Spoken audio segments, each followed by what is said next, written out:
রফিকের সর্দি কাশি হচ্ছে। সে ডাক্তারের কাছে না গিয়ে পাশের ফার্মেসি থেকে অ্যান্টিবায়োটিক কিনে নেয়।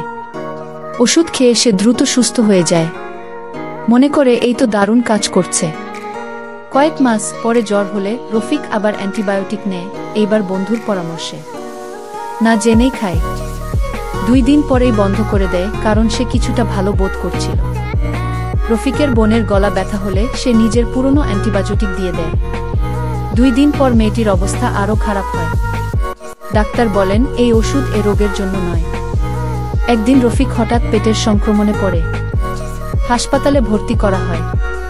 ডাক্তাররা বলে তার শরীর সাধারণ অ্যান্টিবায়োটিকে সাড়া দিচ্ছে না, কারণ সে অনেক আগেই নিজের শরীরকে ওষুধে প্রতিরোধী করে ফেলেছে। রফিকের চিকিৎসা জটিল হয়ে ওঠে। উন্নত অ্যান্টিবায়োটিক দিতে হচ্ছে, যা অনেক ব্যয়বহুল। তার পরিবার দুশ্চিন্তায় পড়ে যায়। সবাই ভাবে আগে যদি একটু সচেতন হতো। সুস্থ হওয়ার পর রফিক গ্রামে সচেতনতা তৈরি করে। বলে ডাক্তার ছাড়া অ্যান্টিবায়োটিক খাবেন না। এটা খেলনা না, জীবনমরণ প্রশ্ন।